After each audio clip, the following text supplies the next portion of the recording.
Investigasi setiap Senin pukul 8:30 malam di Kompas TV.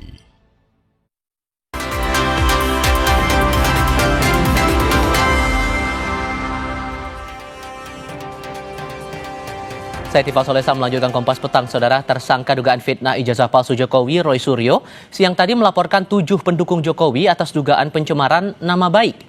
Didampingi sejumlah kuasa hukumnya, Roy membeberkan alasan melaporkan 7 orang tersebut dalam 2 klaster. Klaster pertama berjumlah 5 orang yang menuduh ijazah milik mantan Menpora ini palsu. Sementara klaster kedua berjumlah 2 orang terkait tuduhan dirinya terlibat korupsi kasus mega proyek Hambalang saat masih menjadi kader Partai Demokrat. Saya tunjukkan ya, ini detailnya ada semua nih. Inisial yang pertama adalah A. Inisial yang kedua adalah B. Inisial yang ketiga adalah D. Inisial yang keempat adalah F. Inisial yang kelima adalah L. Inisial yang kelima adalah U. Dan inisial yang 6 adalah U. Dan inisial yang ketujuh adalah V. Jadi memang ada 2 klaster. Klaster yang pertama saya dituduh berijazah palsu. Ya. Jadi ijazah saya dari S1 dari UGM ini dituduh palsu.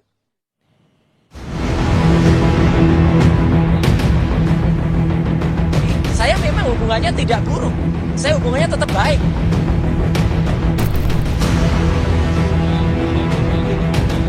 Kasus fitnah ijazah Jokowi semakin melebar dengan pelaporan Roy Suryo terhadap 7 orang pendukung Jokowi ke Polda Metro Jaya pada Senin 5 Januari. Mirip dengan klaster penetapan tersangka, kuasa hukum Roy Abdul Ghafur Sangaji juga menjelaskan laporan Roy terbagi dalam 2 klaster, yakni tuduhan ijazah palsu milik Roy dan fitnah Roy terlibat korupsi Hambalang. Yang dilakukan oleh Mas Roy adalah melaporkan 7 orang yang kalau kita lihat delik kualifikasi deliknya sama dengan yang dilaporkan oleh Pak Joko Widodo, yaitu dugaan pencemaran nama baik dan fitnah. Yang dilaporkan Mas Roy ini ada 2 klaster.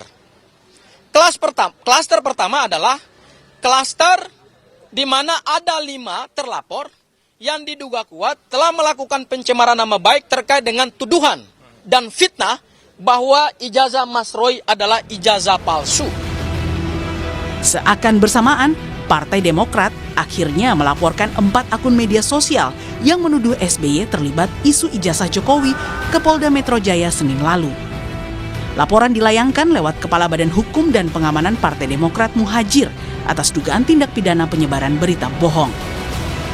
Adapun keempat akun media sosial yang dilaporkan, yakni kanal YouTube @agrifanani, Bang Boy, dan kajian online, serta TikTok Sudiro Wibudius MP. Dalam laporan tersebut, akun @agrifanani menampilkan cuplikan video yang bertuliskan anak emas SBY korupsi terbesar sepanjang sejarah RI.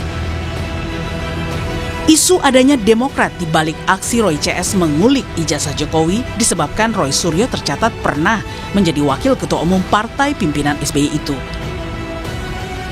Meski Roy berkali-kali tegaskan sudah lama keluar dari Partai Demokrat, ia mengaku masih menjalin hubungan yang baik dengan rekan-rekannya di Demokrat.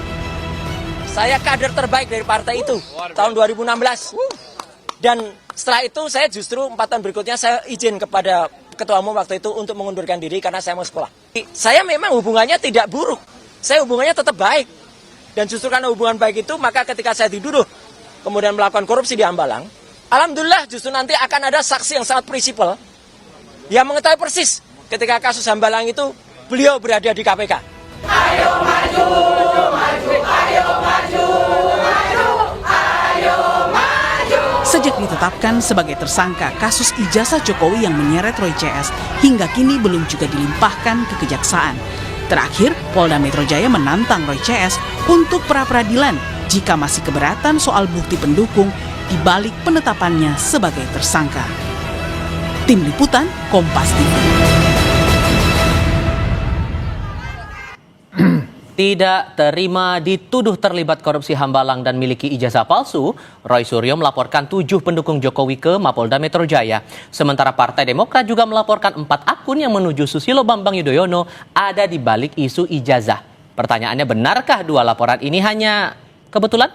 Kami diskusikan ini bersama tersangka dugaan fitnah ijazah Jokowi sekaligus pelapor 7 pendukung Jokowi Roy Suryo dan Sekjen Projo Freddy Damanik. Selamat sore semuanya, apa kabar? Sore. Terima kasih sudah datang ke studio Kompas TV kali ini. Di antara dua klaster itu, Mas Roy, tudingan ijazah palsu, Anda memegang ijazah palsu, kemudian tudingan Anda terlibat korupsi Hambalang, mana yang paling fatal menurut Anda? Dua-duanya fatal. Dan ini kelihatan sekali kalau ada orkestrasi. Jadi mereka itu pada satu kurun waktu yang sama, itu menggelorakan isu yang sama. Kelihatan, ada kayak feedingnya gitu. Kemudian yang soal Hambalang juga sama. Tiba-tiba ya saya yang sama sekali tidak terkait Hambalang, tiba-tiba dituduh Hambalang dan dibuat VT-nya, dibuat video tape-nya gitu. Jadi seolah-olah saya berada di sana, kunker di sana. Nah, yang soal ijazah ya, orangnya sama, tuduhannya bisa sama. Tuduhannya sama-sama saya berijazah palsu S1, kemudian bahkan ada yang duduk S3-nya juga gitu. Nah, jadi ini kecil kemungkinan kalau mereka itu tidak ada yang memfeeding, dan setelah kita lihat background-nya, oh iyalah jelas karena mereka pendukung dari si pemilik 99% ijazah palsu itu. Jelasin dong, tegasin siapa orangnya? Lo ya jelas kan, saya udah nggak usah, bukunya udah terbit, white papernya 99,9% ijazahnya palsu. Kok saya tiba-tiba dituduh ijazah palsu, kan lucu aja. Gitu. Nah, Anda kan menyebut tuh 7 pendukung yang dilaporkan walaupun baru inisial A, B, D, F, L, U, V. Masalahnya saya menarik dengan huruf F. F ini orang di sebelah saya atau bukan? F kan banyak, voicernya juga F. Vival Solesa juga F. Di nama saya lagi tiba-tiba. Lelah ya, voicernya juga. Tapi kenapa Anda nggak mau terbuka dengan F ini apa? Bukan nggak mau terbuka.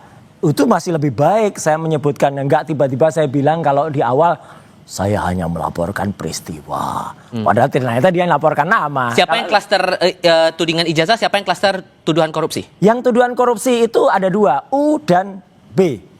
Oke. U dan B itu sisanya yang 5 itu ya L, D, V, A, F itu adalah menuding soal ijazah. Dan sama, polanya sama persis ya. Jadi dia mengangkat isu ijazah saya S1 ini. Kemudian nama saya ini palsu. Bahkan ada yang sangat kasar ya, bilang maaf ini sebutan hewan gitu ya, gitu. Huk gitu ada juga. Satu lagi juga ada yang waduh kasar banget. Kemudian kalau yang B itu juga, itu juga kasar, nyebut nama minuman ya dalam bahasa Jawa yang sangat kasar itu. Anda merasa huruf F itu berkaitan dengan Anda nggak, Bang Freddy? Ya, terima kasih. Yang pertama kita hargai ya, itu hak hukum beliau ya melaporkan.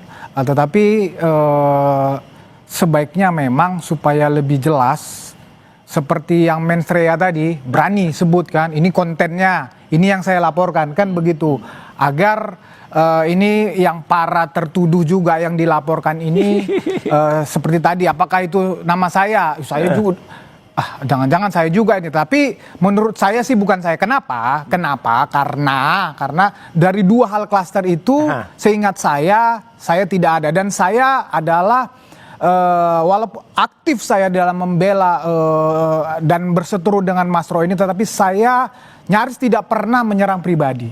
Ya, saya nyaris tidak pernah. Ini penting menurut saya buat siapa saja yang menjadi narasumber di pihak manapun itu ya, menyerang pribadi itu memang kalau bisa kita hindari. Bukan kalau bisa, harus dihindari. Dan fokuslah kepada subjek atau pembahasan objeknya apa, fokuslah di situ. Dan 2 aduan yang dibikin Mas Roy ini menurut Anda cukup beralasan kenapa kemudian diadukan ke polisi? Begini, pertama saya tidak tahu konten itu. Nanti justru kita minta kepada Mas Roy, sebutkan saja kontennya yang mana, kemudian sebutkan saja siapa terlapornya itu yang pertama. Yang kedua, gini loh, ya itu di media sosial, di YouTube, di TikTok, di Instagram, dimanapun itu banyak sekali berkembang narasi-narasi, konten-konten yang kita tidak tahu. Ya, berasal dari mana, itu akun siapa, kemudian berseliweran. Nah, itu yang pertama. Yang kedua, ini kan banyak ya namanya reaction. Ya, kemudian mempertanyakan sumber primernya, benar tidak? Itu kedua belah pihak banyaklah bermain seperti itu. Ya, diangkat nih judulnya begini, taruh tanda tanya, benar tidak? Kan seolah-olah mempertanyakan. Nah, ini kan mereka-mereka ini yang biasa main di medsos sebetulnya paling paham. Baik. Nah, apakah itu yang dimaksud? Saya rasa kalau konten-konten yang seperti itu, saya bilang tadi, ini kedua belah pihak sering bermain di situ. Oke. Saya harap bukan begitulah, karena Oke. kalau yang seperti itu dimainkan akan merusak demokrasi kita. Tetap diminta terbuka loh siapa inisial orang-orang ini. Makanya saya juga ingin menjelaskan kepada mereka. Saya adalah orang yang pernah bahkan mengajar soal pembuatan konten tuh, sertifikatnya dari Komdiji. Ya, saya memang dipercaya untuk mengajar konten. Ya, dan ini sangat jauh. Betul, saya hargai Mas Freddy tadi menyampaikan bahwa beliau mungkin tidak merasa. Ya bagus. Karena ada semalam di salah satu TV lain yang sudah merasa kayak cacing kepanasan, malah sudah pakai baju tahanan, pakai kaos tahanan gitu. Mungkin fungsinya ngeledek, tapi justru orang bilang ini udah merasa ini, udah masuk. Dan karena apa? Karena memang isinya luar biasa hate speech-nya. Oke. Jadi saya setuju, saya terima kasih Mas Freddy tadi menyampaikan kalau beliau tidak menyerang dengan melakukan spin. Apa yang dilakukan orang-orang ini? Itu men-spin. Jadi artinya berusaha menolak ijazah palsunya yang 99% junjungannya itu, tapi kemudian membalik seolah-olah saya yang ijazahnya palsu, dan itu salah yang dia katakan. Artinya benar-benar salah karena buktinya sebuah bukti dan bukan reaction. Saya tahu persis kalau dia reaksi itu kan mereaksi. Ini enggak, ini dan tanpa tanda tanya yang dia lakukan. Saya perlu penegasan begini, karena kalau membaca timelinenya Anda mengadukan ke Polda Metro Jaya, tapi nggak jauh dari Anda melaporkan ke Polda, Partai Demokrat mengatasnamakan Pak SBY juga mengadukan 4 akun media sosial menuding Pak SBY terlibat dalam ijazah palsu Jokowi. Ini ya itu terserah. Kebetulan atau gimana? Enggak, kalau itu terserah teman-teman Partai Demokrat. Kebetulan mungkin saja time frame-nya hampir sama.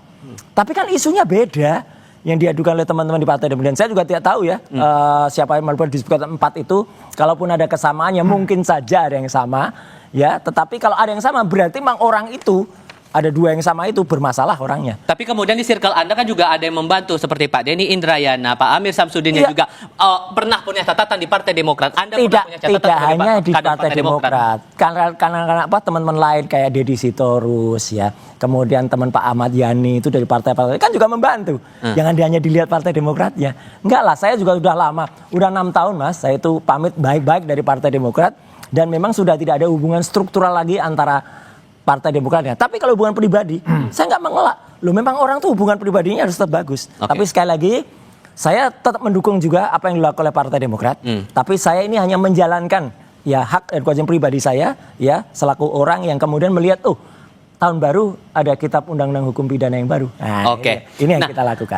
Melihat kasusnya Bung Roy ini, Bang Freddy, sampai sekarang kan belum dilimpahkan ke kejaksaan. Apakah Anda merasa bahwa ini sejalan dengan pernyataannya Pak Jokowi bahwa ini sebagai operasi politik, makanya dibiarkan berlarut-larut sampai sekarang juga belum masuk ke tahap sidang? Oh bukan, kami dari pendukung Jokowi, saya Sekjen Projo, tetap menghargai profesionalisme polisi dalam proses penyidikan di mana Mas Roy dan kawan-kawan menjadi tersangka.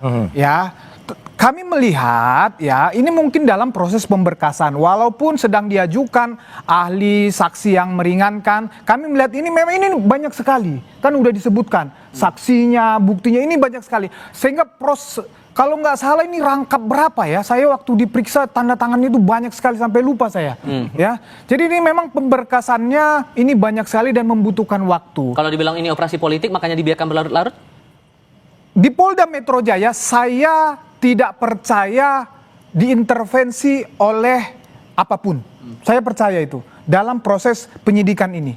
Kalau diintervensi misalnya dari pihak Pak Jokowi, tentu kami punya kepentingan ini sudah lama ditahan. Contoh, ya misalnya kita karena ini lama kita kemudian sampaikan bahwa ada intervensi untuk menahan perkara ini.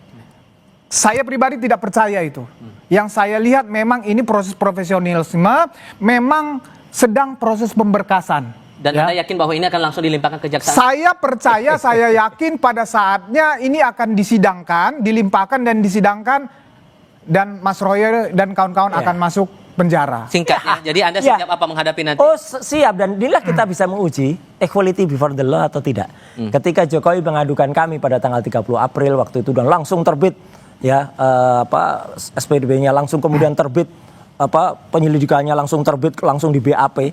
Itu kan beda banget dengan yang misalnya ada teman saya Michael Sinaga yang sudah lapor semenjak 2 bulan yang lalu.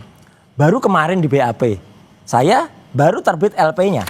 Meskipun ya alhamdulillah LP itu langsung terbit ya, tidak kemudian kami ditolak ya. Dan LP-nya jelas ini kemarin ketika hasil konseling kami langsung pasalnya pasal 433 ayat 2 dan 434 ayat 1. Teman-teman di kepolisian lah, di SPKT lah yang kemudian ini lebih telak Pak, karena itu kata-katanya ada ini tuduhan kepada Pak Roy begini, ini tuduhan kepada oke, masuk aja udah kalau itu. Jadi clear. Jadi makanya kita tunggu Polda objektif tidak benar-benar bisa tajam ke atas dan ke bawah atau hanya tajam ke bawah tumpul ke atas. Saya harus menanyakan lagi masalah operasi politik itu dengan tahapan sampai sekarang masih seperti ini, belum sampai ke kejaksaan. Membaca pernyataan Pak Jokowi bilang operasi politik sampai di tahap ini, kemana arahnya kemudian kalau gini loh, operasi politik ini saya sering menyampaikan bahwa memang ini dari awal kasus ini selalu dua memang dimensinya, hukum dan politik. Ya, yang dimaksud adalah politik di sini adalah ya banyak pihak-pihak ya orang politik ya yang secara pribadi maupun orang di belakangnya ini punya kepentingan di sini. Punya kepentingannya apa? Memang kepentingannya adalah mendowngrade Pak Jokowi. Ya tentu akan mendowngrade Gibran. Tentu kepentingannya di situ. Nah inilah yang dimasuk adalah operasi politik. Ini yang terus dimainkan karena punya kepentingan untuk ke depan. Ya mendorong calonnya, mendowngrade calon yang lain. Itu saya rasa. Nah yang seperti itu yang dimaksud operasi politik. Bukan operasi politik di dalam konteks intervensi proses penyidikan di Polda Metro Jaya. Saya rasa di situ. Bang Freddy, terima kasih. Mas Roy, terima kasih sudah berdiskusi bersama kami kali ini. Siap-siap aja 7 nama itu ya. Saya selalu untuk Anda berdua. Terima kasih juga sudah bergabung bersama kami saudara. Dan jangan kemana-mana, kami masih punya informasi lain untuk Anda usai jeda soal kebijakan pengadaan laptop Chromebook yang ditetapkan mantan Mendikbudristek Nadiem Anwar Makarim. Mantan Gubernur Jakarta Basuki Cahayapurnama alias Ahok bilang akan menggunakan Chromebook jika saat itu dirinya bertugas sebagai menteri.